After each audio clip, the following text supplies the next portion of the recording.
वो बाद में डिलीट थोड़ा सा कट कर सकते हैं, ऐसा कुछ नहीं है। मैं इतने में दिखा रहा है कि नहीं? पूरा पूरा तुमको यहाँ पे नहीं देखना है, तुमको इधर ही ध्यान देना है, ठीक है? आप सब लोग बुक निकालो, जल्दी बुक निकालो। हाँ, पेज नंबर 72 पे आए क्या? देखो, अपने जो लेसन का नाम था वो हीट था। क्या था? अब इसमें हमको न्यूमेरिकल सॉल्व करना है। तो जैसे मैंने कल बताया था कि न्यूमेरिकल इसके हार्ड होते क्या?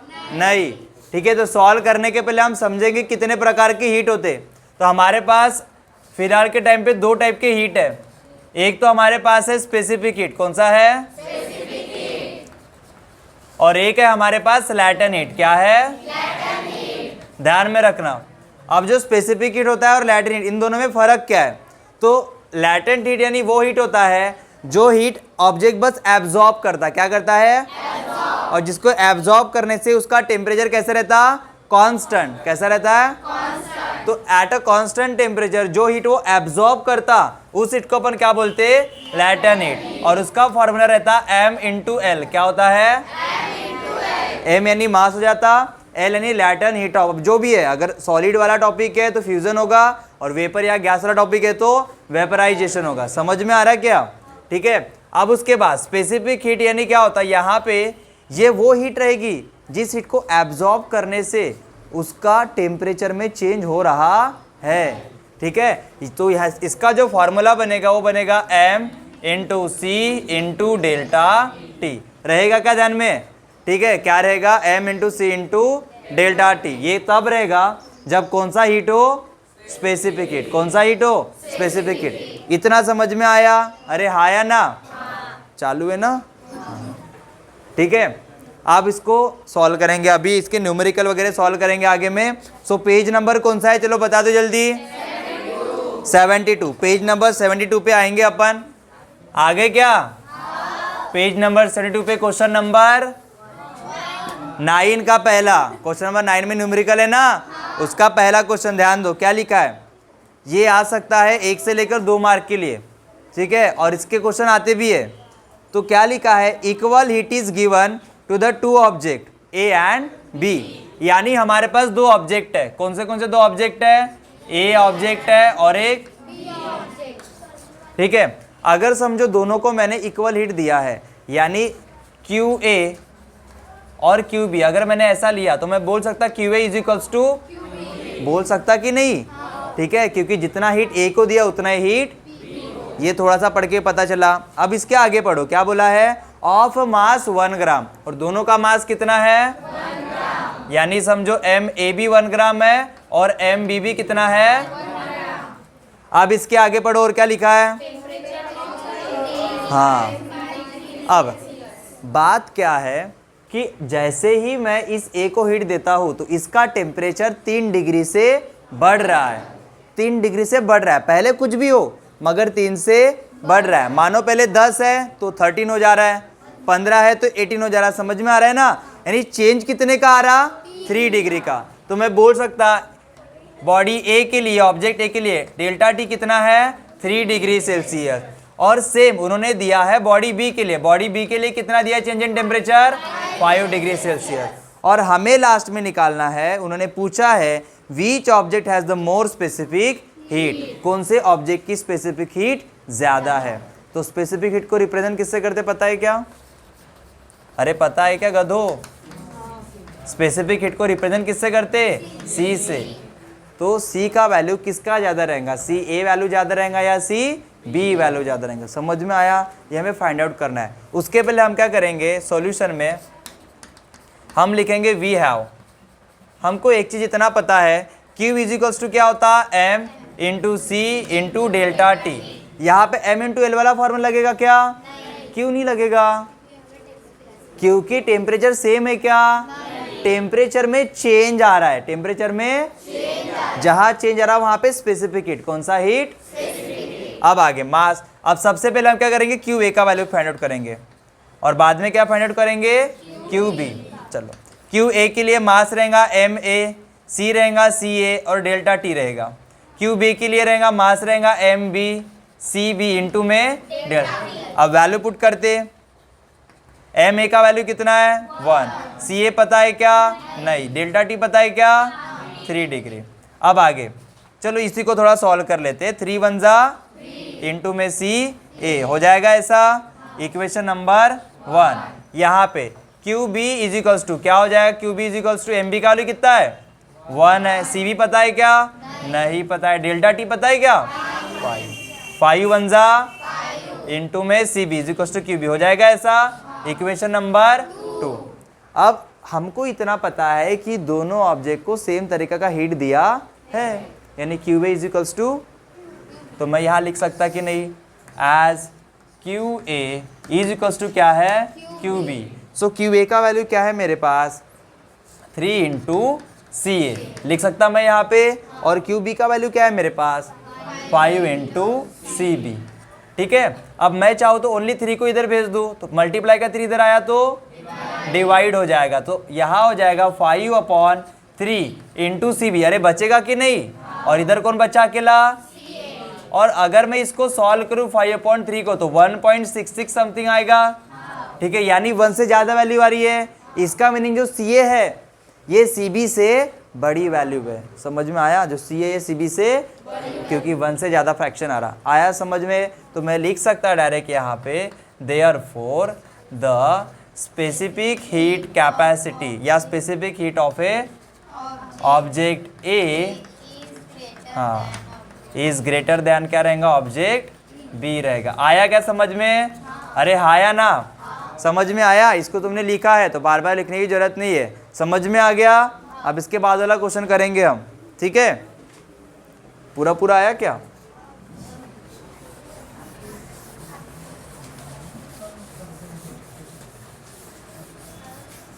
हाँ अरे पूछ सकते, पूछो, ऐसा मत समझो कि वीडियो चालू है, पूछो क्या पूछना है। वो सब डिलीट हो जाता बाद में। किसी को कुछ पूछना है, क्या पूछने वाले थे, हाँ डिलीट होता ना, क्यों नहीं होगा, एडिट नहीं करूँगा कि उसको मैं, ठीक है। आप चलो ध्यान दो आगे में। आप करेंगे question number B. Question number B में देखो क्या लिखा है वहाँ पे, liquid ammonia is used in an ice factory. अब इसको थोड़ा अच्छे से समझो, एक्चुअल में हो क्या रहा है वहाँ पे। एक आइस फैक्ट्री है, ठीक है।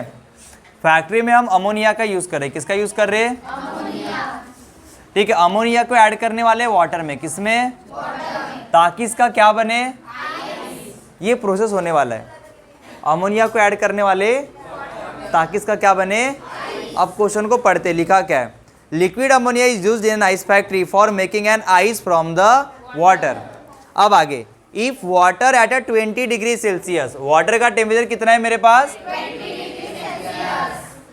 अब आगे में देखो क्या लिखा है, is to be converted into 20 degree का वाटर हमने कन्वर्ट किया 2 किलो के आइस में, तो 2 किलो दिया है, 2 केजी दिया है, तो ये टेम्परेचर है क्या, ये क्या है, मास है, क्या है। और तुमको यही ध्यान में रखना है कि तुमको जो मास है उसको केजी में ना रखते हुए किस में रखना है, ग्राम में, 2000 ग्राम। अगर आइस का मास अगर 2000 ग्राम है तो वाटर का भी मास कितना रहेगा रे, ग्राम ही रहेगा ना, क्योंकि आइस बना किससे है, आइस 2 किलो का तो वाटर भी 2 किलो का। आया समझ में। अब इसके आगे देखो और क्या लिखा है, how many gram of ammonia are to be evaporated. तो उन्होंने वही पूछा है, वाटर को आइस बनाने के लिए, नहीं इसका टेम्परेचर 0 डिग्री करने के लिए कितना अमोनिया हमें ऐड करना पड़ेगा, यानी इसका m निकालना है, इसका मास निकालना है। समझ में आया क्या, समझो। इसको अगर मैंने m1 दिया और इसको m2 दे देते तो हमें m1 निकालना है। क्या निकालना है कि कितना मास का अमोनिया हम इवापोरेट करेंगे वाटर के ऊपर, तब जाके वाटर का क्या बनेगा, आइस। आप प्रोसेस समझेंगे। अब जो प्रोसेस लिखा के दे रहा हूँ वो तुमको पेपर में नहीं लिखना है, बस समझना है, ठीक है। तो प्रोसेस कैसा होगा कि मेरे पास वाटर है, क्या है, इसमें मिला रहा हूँ अमोनिया, क्या मिला रहा हूँ, अमोनिया तो इवापोरेट होगा, क्या होगा, और एक चीज़ ध्यान में रखना, अगर अमोनिया इवापोरेट होने वाला है, अमोनिया एक ऐसा मटेरियल या ऐसा केमिकल है, उसका टेम्परेचर में ज़्यादा फर्क पड़ने वाला है क्या, तो उसका टेम्परेचर चेंज होने वाला है क्या, नहीं। तो इसमें स्पेसिफिक हीट आएगा क्या, इसमें क्या आएगा, लैटेंट हीट। ठीक है, अब आगे पढ़ते हैं वाटर के बारे में। सो वाटर किस तरीके से आइस बनेगा। सो मेरे पास वाटर है, क्या है, जिसका फिलहाल टेम्परेचर कितना है। अब इसमें मैंने अमोनिया ऐड किया, तो पहले वाटर का टेम्परेचर क्या होगा, धीरे धीरे धीरे धीरे कम होते होते होते होते मेरे पास वाटर है मगर टेम्परेचर कितना हो जाएगा। आया समझ में, मेरे पास वाटर 20 डिग्री का था, अब मेरे पास वाटर 0 डिग्री का बनेगा। उसके बाद वाटर का क्या बनना चालू होगा, आइस बनना चालू होगा। समझ में आया, अरे आया ना। तो यहाँ पे 20 डिग्री से 0 डिग्री तक गया, टेम्परेचर में चेंज आया कि नहीं आया। तो यहाँ पे कौन सा हीट रहेगा, स्पेसिफिक हीट। यहाँ पे वाटर का आइस बनने के लिए ओनली स्टेट चेंज किया, टेम्परेचर में कोई चेंज आया क्या, तो यहाँ पे कौन सा हीट आएगा, आया समझ में। अब लगाएंगे अपन थ्योरम। तो हमारे पास जो थ्योरम है, अकॉर्डिंग टू, क्या था अकॉर्डिंग टू बताओ, प्रिंसिपल ऑफ, हाँ प्रिंसिपल ऑफ हीट एक्सचेंज। उसके हिसाब से क्या है कि heat energy loss by hot object. अब मुझे बताओ वाटर और अमोनिया, इन दोनों में हॉट ऑब्जेक्ट कौन है। ऑब्वियस बात है वाटर है, उसका टेम्परेचर 20 डिग्री सेल्सियस है। अमोनिया का टेम्परेचर लगभग माइनस में रहता है, यानी बहुत कम रहता। ठीक है, तो heat energy loss by the water is equals to the heat energy, हाँ गेन बाय कोल्ड ऑब्जेक्ट रहता। और हमारे पास कोल्ड ऑब्जेक्ट क्या है अभी, हाँ होगा कि नहीं ऐसा। अब वाटर की तरह अगर हमने देखा तो हमारे पास स्पेसिफिक हीट भी आ रहा, लैटेंट हीट भी आ रहा है। तो हम लिखेंगे यहाँ पे Q of specific heat plus Q of latent heat, होगा ऐसा। ठीक है, और अगर हम अमोनिया की बात करें तो अकेला कौन सा हीट रहेगा यहाँ पे, लैटेंट हीट, क्योंकि अमोनिया का टेम्परेचर बढ़ रहा है या कम हो रहा है क्या, नहीं। अब वैल्यूज पुट करेंगे, अच्छे से ध्यान दो। स्पेसिफिक हीट का फॉर्मूला क्या होता है, mc डेल्टा टी। वाटर की बात चालू है तो इसके लिए 2 लिखना पड़ेगा मेरे को। ठीक है, तो m2 हो जाएगा, c2 हो जाएगा। लैटेंट हीट में क्या आएगा फॉर्मूला, ml आता है, क्या आता है, m2 मल्टीप्लाई बाय L2। अरे लिख सकता कि नहीं, वाटर की बात चालू है। आगे में यहाँ पे किसकी बात चालू है, अमोनिया, तो फॉर्मूला तो m इंटू एल रहेगा क्योंकि लैटेंट हीट है, मगर मास हमको m1 लेना पड़ेगा और लैटेंट हीट भी L1। अब मेरे ख्याल से बुक में तुमको latent heat of vaporization for the ammonia दिया है, कितना दिया है बताओ, 341। अरे दिया है या नहीं दिया है, तो वो हम पुट करने वाले वैल्यू आगे में। अब अच्छे से ध्यान दो, पहले इसको सॉल्व करते, ये तुमको समझ में आगे क्या प्रोसेस। ठीक है, ये तुमको लिखना नहीं है, बस समझने के लिए। वाटर की बात चलो, यहाँ पे वाटर का मास कितना है रे, 2000 ग्राम। ठीक है, वाटर के लिए स्पेसिफिक कैपेसिटी कितना रहता रे, 1 रहता है, इंटू डेल्टा टी। यहाँ ध्यान दो रे, वाटर का पहले टेम्परेचर कितना था, माइनस, बाद में कितना हो गया, 0। ये हो जाएगा ऐसा, ये हो गया, ये वाला फॉर्मूला सॉल्व। फिर क्या है बाद में, प्लस, फिर m2 यानी कितना वैल्यू है मास, 2000 इंटू में अभी L2। अब अच्छे से ध्यान दो, वाटर का आइस बन रहा, लिक्विड का क्या बन रहा, सॉलिड।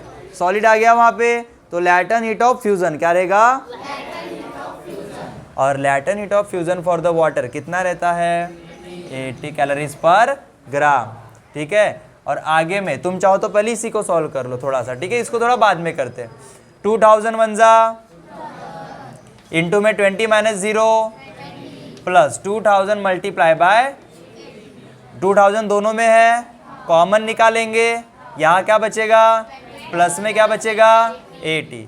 तो 2000 के मल्टीप्लाई में क्या बचेगा, 100। अरे हाँ या ना। चलो अभी इधर सॉल्व करते हैं अमोनिया के लिए। अमोनिया का मास हमें पता है क्या, उसको तो फाइंड आउट करना है। ठीक है, अमोनिया के लिए लैटेंट हीट दिया है क्या, 340। तो ये जैसे का वैसा रहते जाएगा, m1 इंटू 341, m1 इंटू और m1 इंटू। अगर हमें m1 निकालना है तो मल्टीप्लाई 341 इधर आएगा, तो क्या हो जाएगा वो, तो 2000 multiply by 100 divide by 341 is equals to में, इस तरीके से तुमको m1 की एक वैल्यू मिलेगी। इसको डिवाइड करने के बाद क्या वैल्यू आ रही है तुम्हारी, बताओ? 500 पॉइंट, हाँ, तो कितना अमोनिया हमने इवापोरेट किया, हमने 586.4 ग्राम, ताकि ये वाटर क्या बन जाए, आइस। इतना इजी क्वेश्चन थे, आया समझ में? अरे आया ना, आया नहीं आया? ठीक है, तो ये था सेकंड वाला क्वेश्चन। ठीक है, करेंगे अभी थर्ड वाला क्वेश्चन। वो नहीं आया क्या? जान दो, उसके नीचे का आया क्या? ये आया ना? ठीक है, बाकी का ऊपर के लाइन के बारे में तुम अपने दोस्तों को बता देना। हाँ, किसमें 80 कहाँ से आया? Latent heat. बात किसकी चालू है? वाटर। वाटर की जो लैटेंट हीट है वो कितना होता है? 80। तो लैटेंट हीट दो तरीके का रहता, एक लैटेंट हीट ऑफ फ्यूजन और एक वेपराइजेशन। अब यहाँ पे सॉलिड बन रहा ना लिक्विड का, तो लैटेंट हीट ऑफ फ्यूजन लेंगे अपन। तो लैटेंट ऑफ फ्यूजन कितना है वाटर के लिए? 80 है, इसलिए 80 लिया। अगर वाटर का गैस बनता तो हम क्या लेते? वेपराइजेशन वाला, यानी कितना लेते? 540 लेते। अरे आया क्या समझ में? इतनी इजी क्वेश्चन है क्या? तुम भी फ्राइडे को पेपर है, दिवाली के बाद में टेस्ट सीरीज है, और वो टेस्ट सीरीज कैसी होंगी दिवाली के बाद वाली कि तुम अपने दोस्तों को भी बुला सकते जो दूसरे ट्यूशन में होंगे वो भी देने के लिए, बस उनको थोड़ा सा फीस देना पड़ेगा मगर। ठीक है, टेस्ट बहुत कम रखेंगे, बट सब लोग आएंगे तो यानी तुमको ही पता लगेगा कि तुम कितने पानी के अंदर हो। तो तुम अपने दोस्तों को बता, खाली टेस्ट सीरीज के लिए, ट्यूशन में एडमिशन की बात नहीं चालू है यहाँ पे कि आए तो पकड़ के रखेंगे हम। ठीक है, जिसको पेपर देना है, जिसको टेस्ट सीरीज देनी है, जिसको लगता है कि अपनी आधी अधूरी थोड़ी पढ़ाई हुई है, टेस्ट सीरीज दे के फ़ायदा होगा बहुत सारा, क्योंकि वो चेक वगैरह करके मिलेगा सॉल्व, यानी उनको बताया जाएगा बाद में कि किस तरीके से तुम्हारी इसमें गलती है, कैसे कैसे तुम सुधार सकते हैं, सारी चीज़ें बताया जाएंगा उस टाइम पे, क्योंकि पेपर पूरे सिलेबस पे होगा। अरे समझ में आया क्या? पूरे सिलेबस है नहीं, जैसे पार्ट 1 के अपने 5 लेसन हुए तो पूरे 5 लेसन के ऊपर होगा, पार्ट 2 के 4 हुए तो पूरे 4 के ऊपर होगा। समझ में आ रहा है क्या? जितने उतने, मैथ्स के जितने उतना पूरा सिलेबस रहेगा, इसीलिए। ठीक है क्या? हाँ, कुछ नहीं होता, चलता उतना वो राउंड फिगर का हो जाता, कोई बात नहीं। उसके बाद में कौन सा क्वेश्चन है? कौन सा बताओ, बोलो? तीसरा बता दूं या चौथा बता दूं? चौथा बता देते। चलो समझो चौथे को अच्छे से, क्योंकि तीसरा पढ़ा चुका था मैं, थोड़ा हंसना पड़ेगा। सिर्फ पढ़ाते समय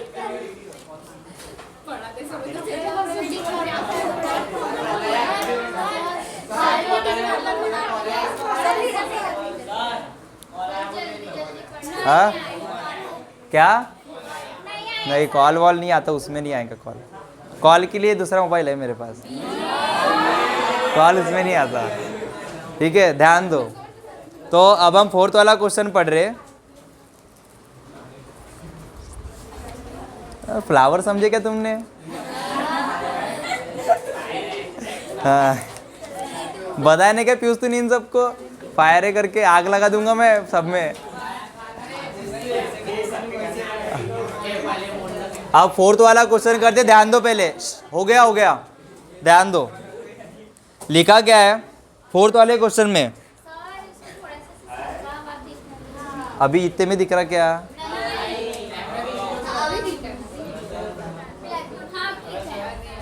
अभी दिख रहा क्या इतने में? ध्यान दो पहले। A calorimeter has a mass of 100 gram and specific heat of 0.1 kilo calories per kg degree Celsius. अच्छे से ध्यान दो, बात चालू है कैलोरीमीटर की। किसकी चालू है? कैलोरीमीटर पता है ना, एक डिवाइस होता है जिसमें अपन कोई चीज़ ऐड करते हैं, फिर वो टेम्परेचर बताता है उसका। अब वो वाला कैलोरीमीटर का खुद का मास दिया है, कितना दिया है उसका खुद का मास बताओ? 100 ग्राम। और उसका जो स्पेसिफिक हीट कैपेसिटी है यानी सी का वैल्यू, वो कितना दिया है? Kilo calories per kg degree. अच्छे से ध्यान दो, हमें जो सी का वैल्यू चाहिए वो कैलोरीज पर ग्राम में चाहिए। किस में चाहिए? किलो कैलोरीज को कैलोरीज में कन्वर्ट करेंगे और केजी को कन्वर्ट करेंगे ग्राम में। पहले समझ लो, फिर मैं डायरेक्ट लिख दूंगा, ठीक है? कैसे कन्वर्ट करेंगे? 0.1 चलो जैसे का किलो कैलोरीज को अगर कैलोरीज बनाना है किलो को हटाना पड़ेगा, और किलो को हटाने के लिए 1000 आता कि नहीं आता? अब यहाँ पे किलो कैलोरीज का क्या हो गया? कैलोरीज। नीचे में केजी है या नहीं है? केजी को ग्राम कन्वर्ट करने के लिए इधर भी क्या लाना पड़ेगा नीचे में? अरे हाँ या ना? समझ में आया क्या? बाकी डिग्री सेल्सियस तो जैसे का वैसा है। किलो कैलोरीज में का किलो यानी 1000, किलोग्राम का किलो यानी भी 1000। ये कैलोरीज हो गया, ये ग्राम हुआ कि नहीं हुआ? ये दोनों क्या हो जाएंगे? यानी कन्वर्ट करते समय कोई फर्क पड़ा क्या? तो ये रहेगा 0.1 कैलोरीज पर ग्राम डिग्री सेल्सियस। अरे आया क्या समझ में? हाँ, तो मैं थोड़ा डायरेक्ट लिख रहा हूँ। तो C का वैल्यू हो जाएगा 0.1 कैलोरीज पर ग्राम डिग्री सेल्सियस। आया समझ में कैसे आया ये? हाँ, अब इसके आगे पढ़ते, देखो क्या लिखा है। बात बस कैलोरीमीटर की छुई अभी तक, आगे में क्या है? ईट कंटेन 250 ग्राम ऑफ लिक्विड। तो इसके अंदर क्या है? लिक्विड है, जिसका मास कितना है? 250 ग्राम। और कुछ टेम्परेचर वगैरह दिया है क्या? हाँ, टेम्परेचर कितना है? 30 डिग्री सेल्सियस। आप मुझे इतना बताओ, मैंने तुमको बताया था ये लिक्विड कैलोरीमीटर के अंदर है। अगर लिक्विड का टेम्परेचर 30 डिग्री सेल्सियस है तो कैलोरीमीटर का भी टेम्परेचर कितना रहेगा? क्योंकि इन दोनों का साथ में मिलकर टेम्परेचर पता चलता ना। अरे हाँ या ना? ठीक है, अब आगे देखो। हैविंग द स्पेसिफिक हीट, यानी इस लिक्विड का जो स्पेसिफिक हीट है वो कितना दिया है? 4 क्या दिया है? Kilo calories per KG. Kilo calories per kg degree Celsius. अगर किलो कैलोरीज है और नीचे में भी केजी है, तो अगर हम इसको कैलोरीज पर ग्राम में कन्वर्ट करते हैं तो कोई फर्क पड़ता क्या? क्योंकि अभी थोड़ी देर पहले मैंने बताया था ये किलो और ये किलो दोनों क्या हो जाते? कैंसर। तो ऊपर कैलोरीज और नीचे ग्राम, बचता कि नहीं? अब आगे देखो और क्या लिखा है। If we drop a piece of ice of a mass 10 gram. और तीसरी चीज मेरे पास क्या है? आइस है, जिसका मास कितना दिया है? चलो यहाँ लिखता आगे मैं। तीसरी चीज है मेरे पास आइस, जिसका मास कितना दिया है? 10 ग्राम। आइस का टेम्परेचर कितना रहता है रे? आइस वाटर से बनता कि नहीं? तो उसका स्पेसिफिक हीट कितना रहेगा? हाँ, कितना? 1.0 कैलोरीज पर ग्राम डिग्री सेल्सियस। अरे हाँ या ना? अब आगे में ध्यान दो। What will be the temperature of the, वो चिल्लर क्वेश्चन है, कुछ भी नहीं रखा। यानी देखो कैलोरीमीटर है, उसका टेम्परेचर कितना है रे? 30। ठीक है, वाटर है, वाटर का भी टेम्परेचर 30। चलो दोनों का मिलके 30 है। उसमें मिला रहा मैं आइस का मिला रहा, जिसका टेम्परेचर कितना है? 0 है ना? दोनों को मिलाऊंगा तो आखिर में जो बनेगा मिक्सचर उसका कुछ ना कुछ तो टेम्परेचर रहेगा ना। देख, एक 30 डिग्री एक 0 डिग्री है। 30 डिग्री वाले में हीट लॉस होगा तो उसका टेम्परेचर क्या होगा? समझ में आ रहा? 0 डिग्री वाले में हीट गेन होगा तो उसका टेम्परेचर क्या होगा? तो आखिर में दोनों का टेम्परेचर सेम होगा कि नहीं होगा? वही टेम्परेचर हमें निकालना। तो फाइनल टेम्परेचर हम कुछ मान लेते, यहाँ पे लिखते let the final temperature be, capital T लिख देते। आया क्या समझ में? फाइनल टेम्परेचर क्या लेते अपन? T। ठीक है, अब ध्यान दो, थोड़ा सा नोटेशन चेंज करते। कैलोरीमीटर के लिए M1, C1 और T1 लिख सकते अपन।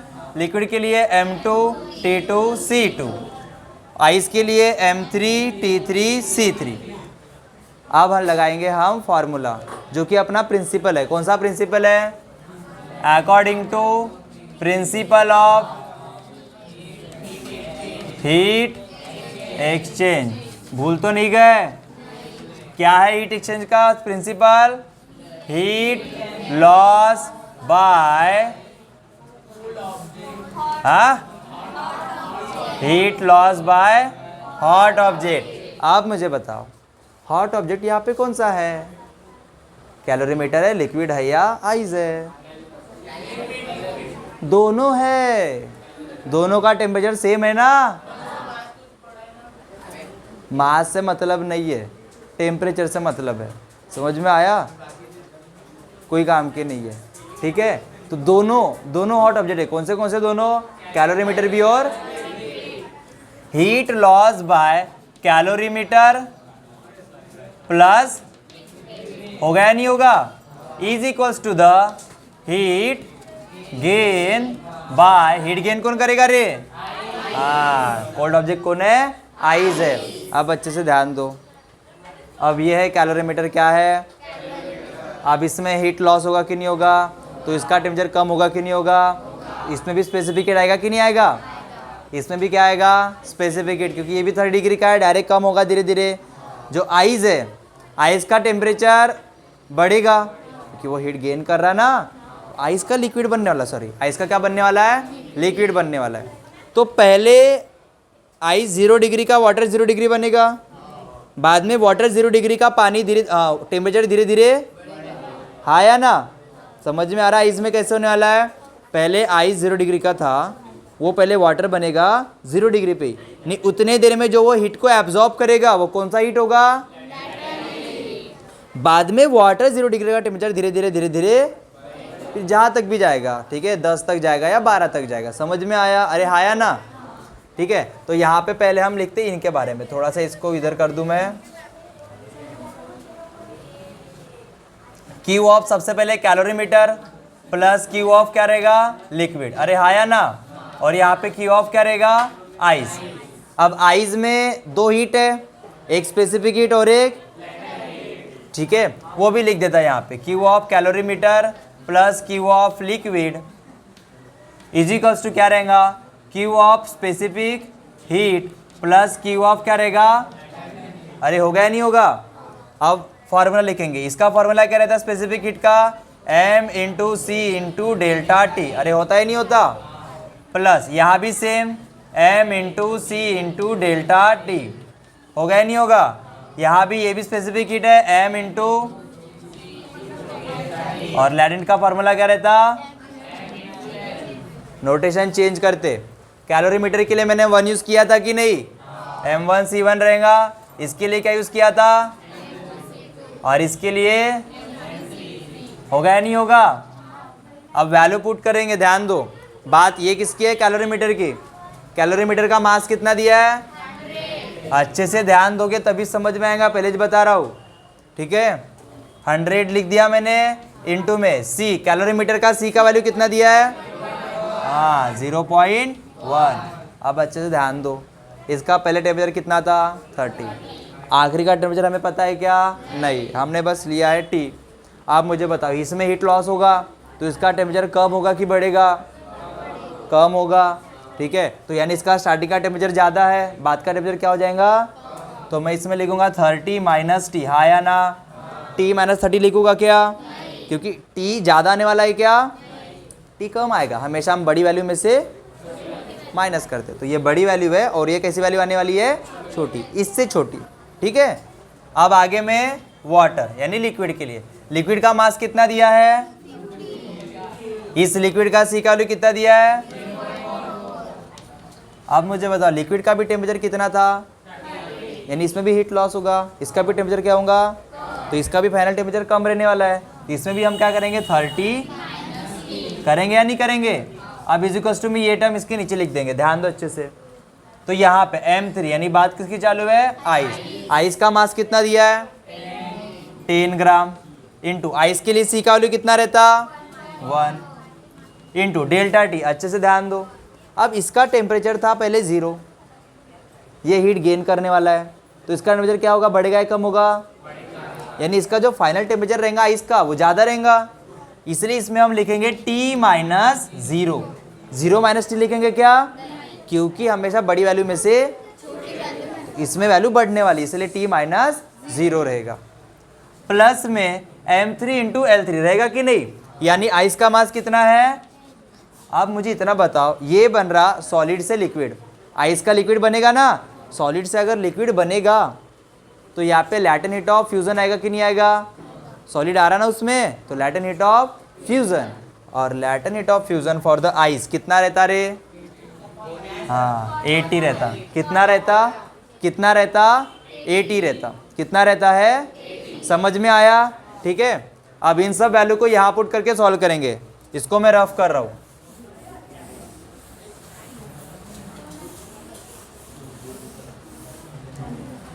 अब 100 इंटू 0.1 करेंगे पहले। 100 इंटू 0.1 करेंगे तो 10 आएगा। कितना आएगा? इंटू 30 माइनस टी जैसे का, थोड़ा सा और इधर से लिख दे रहा। हाँ, अब आगे प्लस में इतना टर्म हो गया सॉल्व। अब ये 250 इंटू 0.4 करना पड़ेगा। अब ये 0.4, ये पॉइंट और ये 0 तो वैसे ही कैंसिल हो जाएगा। 25 फोर जा कितना होता? हाँ 100। तो इसका आंसर आएगा, इन दोनों का आंसर कितना आएगा? 100 आएगा। इनटू में क्या है मेरे पास? 30 माइनस टी। अरे है या नहीं है? और इजिकल्स टू में क्या है मेरे पास? 10 1 जा 10। टी में से 0 गया, कितना बचेगा? टीच बचेगा ना। ठीक है, और उसके बाद में प्लस में क्या है मेरे पास? 10 इंटू 80 कितना हो जाएगा? 800। अरे होगा या नहीं होगा? अब इसको सॉल्व करेंगे। यहाँ भी 30 माइनस टी, यहाँ भी 30 माइनस, क्या मैं 30 माइनस टी को कॉमन निकाल सकता हूँ क्या? हाँ, तो 30 माइनस टी को अगर मैंने कॉमन निकाला तो यहाँ पे क्या बचेगा? प्लस में यहाँ पे ये तो फिलहाल जैसे का वैसे ही रहेगा, क्योंकि ये दोनों ऐड होने वाले क्या? इसके पास टी है, इसके पास है क्या? नहीं है। 10 प्लस 100 कितना हो जाएगा? 100 इंटू में 30 माइनस, अरे होगा या नहीं होगा? तो ये 10t प्लस में 800। अब 110 हम अंदर लेके जाएंगे। अरे लेके जाएंगे या नहीं? 30 इंटू ये करना पड़ेगा। 11 3 जा कितने 0 है? एक 30 में और एक 100 इसमें है ना। तो 110 मल्टीप्लाई बाय 30 करूँगा तो 3300 आएगा ही नहीं आएगा। फिर क्या है? 110 इंटू टी करूँगा तो 110 इंटू टी होगा या नहीं होगा? ये हो गया पूरा मल्टीप्लाई। इजिकल्स टू में क्या बचा? प्लस 800। अब मैं क्या करूँगा? इस टी वाले को इधर लेके आ जाता और इस नंबर वाले को इधर लेके आता। तो यहाँ ये जैसे का 800 प्लस का इधर आया तो ये 10 जैसे का, ये माइनस का टर्म इधर आया तो हो गया नहीं ऐसा? अब 3300 में से 800 गया तो कितना बचेगा? 2000। Very good. इजिकल्स टू इन दोनों का प्लस कितना हो जाएगा? 120t। और t अगर निकालना है तो ये मल्टीप्लाई के इधर आके तो 2500 डिवाइड बाय 1010, तो 250 डिवाइड बाय, इसको सॉल्व करो, जो आंसर आएगा तुम्हारा लास्ट आंसर रहेगा। कितना आंसर आ रहा है? चलो बताओ जल्दी। कितना? 20.838 डिग्री सेल्सियस। Very good. आया समझ में? अरे आया नहीं आया? बोल क्या? यहाँ प्लस कर रहे, मल्टीप्लाई कर रहे, क्या? मल्टीप्लाई करने से पावर बढ़ता है, प्लस करने से नहीं बढ़ता।